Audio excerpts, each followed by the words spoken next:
Okay, hello guys, hello everyone. So today I want us to talk about a lot of things about forex. So I've been willing to do this video for the longest time. Just have been so busy.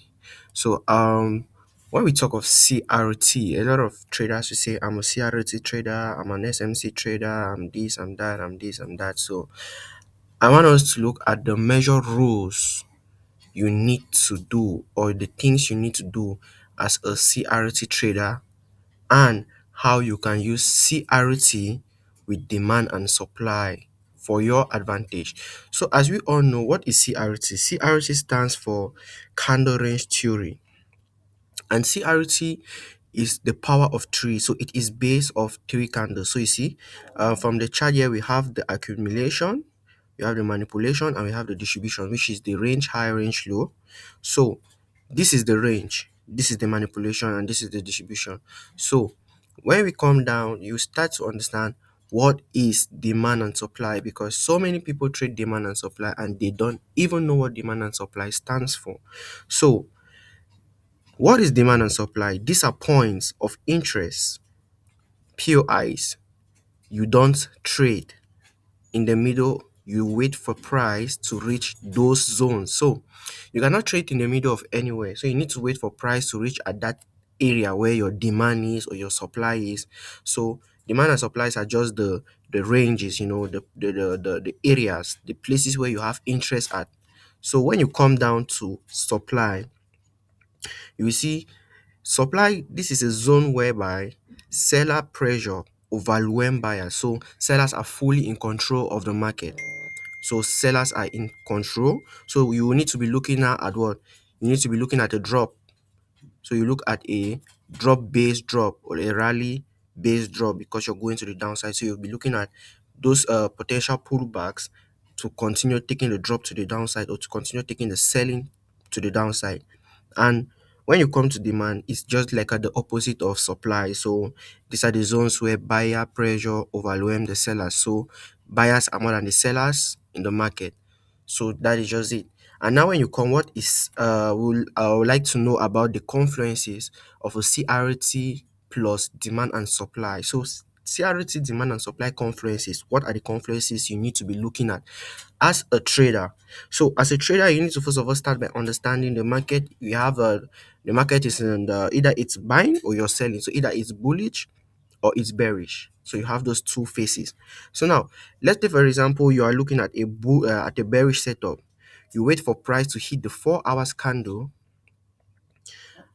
the 4 hours candle supply zone, and the current 4 hours candle to sweep the high of the previous 4 hours candle so but reject. So mark, you need to first of all start by taking a very serious note of the last statement, but reject it. So now when you mark a key level, right, what are the things you want to see? You want to see price sweeping out that liquidity and price closing within the range, because sometimes price might sweep the liquidity and not close within the range, and you find yourself taking trade out of impulse. So if for example price has not swept the 4 hours liquidity and closed within the range, and you're on the lower time frame either forcing for a buy or forcing for a sell, you will always see that you will be the liquidity. So you need to be patient to wait for price on the 4 hours time frame to sweep out the liquidity, and you wait to see how the 4 hours candle is going to close. That's very important to know if you'll be buying or you'll be selling.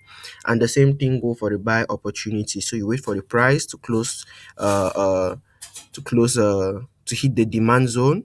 So when price hit the demand zone, you want to see the sweep lower. So when price sweep the demand, same thing. So now execution and entry protocols.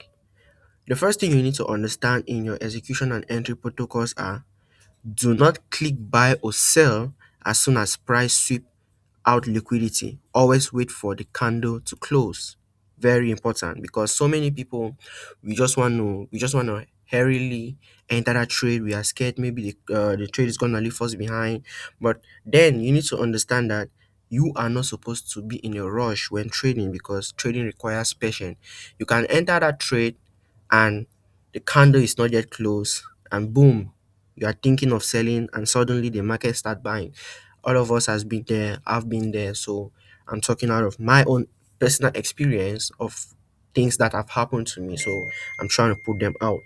So now, what is the next thing we are going to be looking at? The next thing I'm going to be looking at the entry model. So there are two basic type of entry. So either you're doing the aggressive entry, which is the sniper entry. People who love the sniper entry, either you're doing the sniper entry or you're doing the conservative entry, which is you wait for the market structure shift.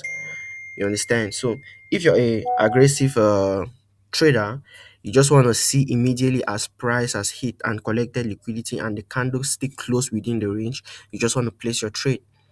But now, if you're a trader that you are more patient and reserve, you want to wait to see that market structure shift. So you want to wait for price to sweep the structure and pull back into a fair value gap before you take in your trade.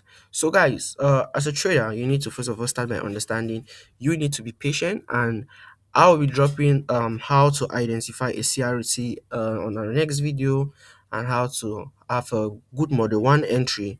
But then today I just wanted to bring out some of the basic protocols and rules you need as a trader in order for you to fix your trading. And remember, fix the trader and the trading will fix itself.